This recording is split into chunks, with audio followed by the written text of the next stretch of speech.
This is the Archer Vulcan L, and genuinely, it's nothing like what I expected. Which one you were better? You'll have to find out.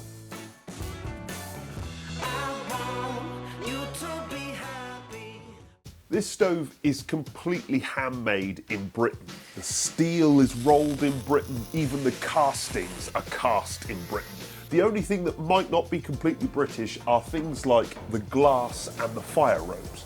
But to be fair, they are fitted by hand in Britain, so we should probably let them off.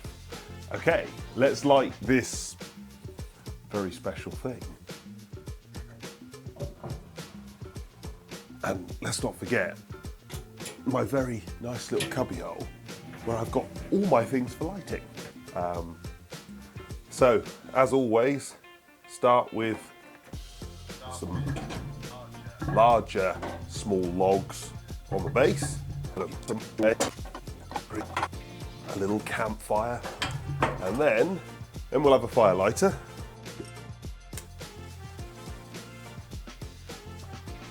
And then this one we will just push up, and the door is so nicely damped, so you know it's not going to flap open. I'm just going to leave it there, and obviously we'll pull the air control out.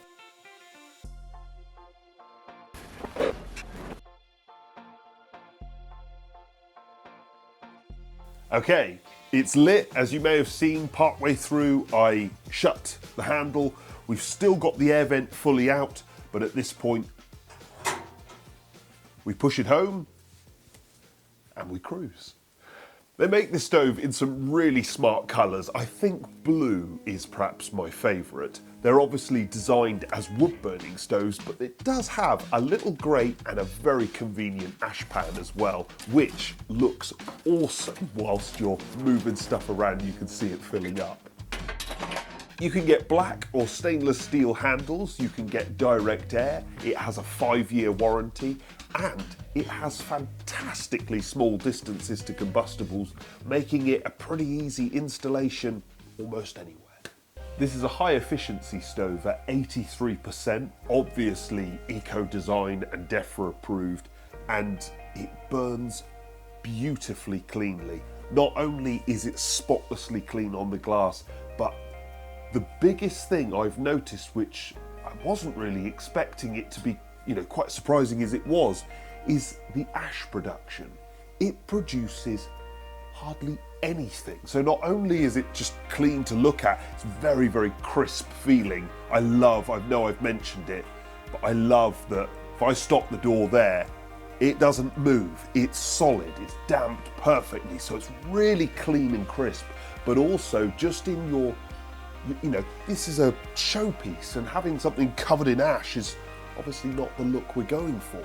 But this is so easy to keep clean, because some stoves, you've built up the ash over the course of one evening, and so there's now lots of ash, and if you're opening the door, it's falling out.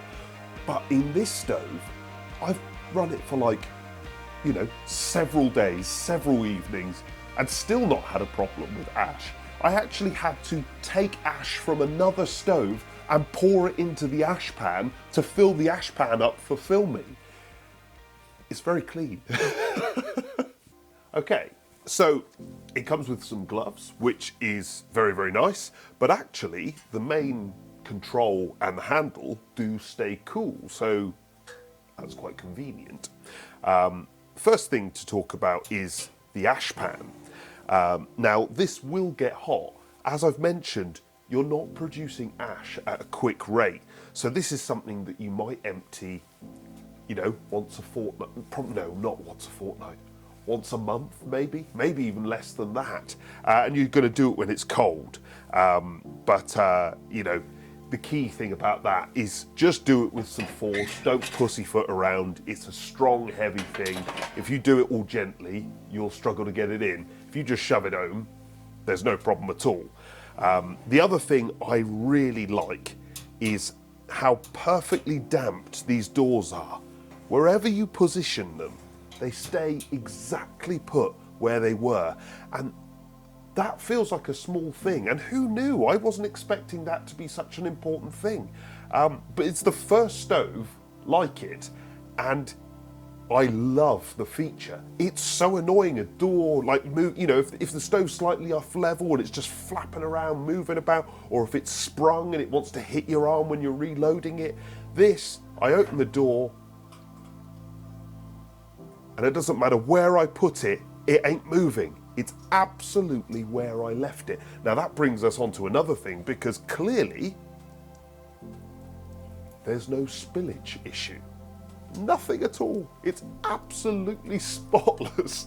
And this has got loads of flame, loads of fuel in it. Get us a log, Amy. And so, a new bit of fuel. We'll stick that on there. We might take our time. Obviously, ordinarily, I'd just shut the door straight away. But let's say, you know, I'm taking some time. It's starting to burn. I've still not got anything spilling out. So it's perfect from that point of view. And even now, I'm not closing it to rush. It won't spill. It's really easy. The next thing is the control. Now, initially, when I look at this control fully out for when I'm lighting, I was thinking, oh, I'm not sure about the look of that, because it's like a big thing sticking out the side of it.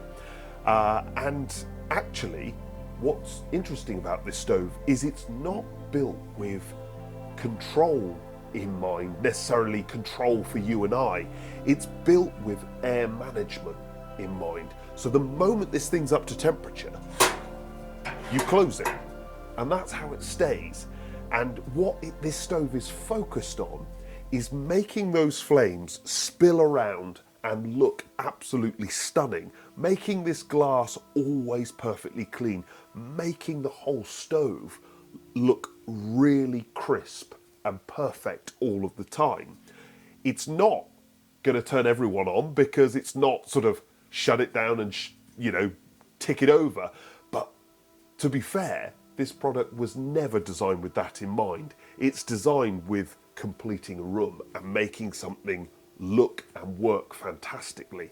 And obviously, if you're not a real stove nut, you want something for the look, then why do you want to fanny around with a control all the time? You want something you just, I set it there for lighting, I set it there and it's done. And from now on, all you have to do is chuck a log on it every once in a while. Control, 6 out of 10, but the build quality is what's lifting it, and the refinement is what's lifting it, because clearly the control isn't really there. It's about everything else. One final thing, I absolutely love when you're putting fuel on. I know you won't do this, but when you're putting fuel on and you move the fuel about and all the red hot embers drop into that coffee pot ash pan with its little glass viewing area, and you can see it all red dancing down there. It's a small thing, but I love it. We test fuel economy by getting the stove up to operating temperature and then burning a single net of logs to see how long it will maintain at operating temperature. I did manage to get 11 hours out of this stove, but often I would run it at 8 hours on a net of logs because it would look more engaging and exciting, and actually this stove's about enjoyment, and so that's often how I would run it. But when I was going for maximum economy or burn time, I would use larger logs or stack logs close together without air gaps, or just use one log at a time, as that would keep the temperature down and elongate the burn time. This stove's obviously not built for overnight running, so it won't do that, but what it will do is achieve absolute peak efficiency all the time, fantastic look all the time, and so you're getting drowned in heat. And it does just burn one log an hour when you're running on just one single log, so it still ticks the economic box for me. I would give this a 7.5 out of 10. These types of stoves are showpieces rather than your pickup truck. This is more open top sports car. If you think of the typical burn time per load, this stove would be 1 to 2 hours, which again shows its focus on enjoyment, lifestyle and evening use.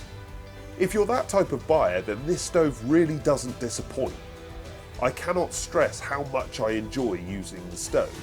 There are unique things about this stove which are genuinely enjoyable. Just watch the coffee pot fill with the embers, the way the door is damped and stays put, both of them. The ease of running this stove, just 1 log an hour. Once you've lit the stove and pushed the control in, you never have to touch it again. It's so easy.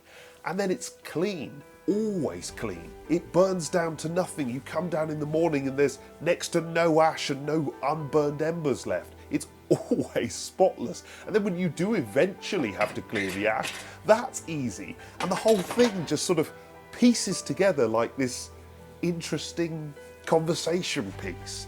And then of course you get to the look, which is crisp, smart, stunningly clear and clean, and it feels expensive. On the one hand, the control has been removed from me, which means I start wanting to get clever about how I stack the fuel, what size logs I use, but this is posturing. And the real genius of this stove is the fact that, you know, as a general rule, I can probably get more out of a stove than most other people. But not with this thing. Once you've lit it, you push that control in, you're getting the same, there's variables in the chimney, but basically you're getting what I get out of it. You're getting the same efficiencies, the same cleanness, the same burn time, the same perfection that we're seeing here. It's not that I've got the perfect technique. This thing already is doing it for you. I also think there's something to be said for completely handmade in Britain. I like it. It's the reason why I want to be part of the story. To the holiest socked man in the world, try this and thanks for the tip, James Archer. Yeah, that's ridiculous. Back to my try this and thanks for the tip. James Archer had his control here and it was coming out the body of the stove, and I suggested that if he got rid of the ridges on the original tool and smoothed it out and fitted a little grommet, then it would slip and slide really nicely and make it feel really refined. And I have tried it out, James, and it does work.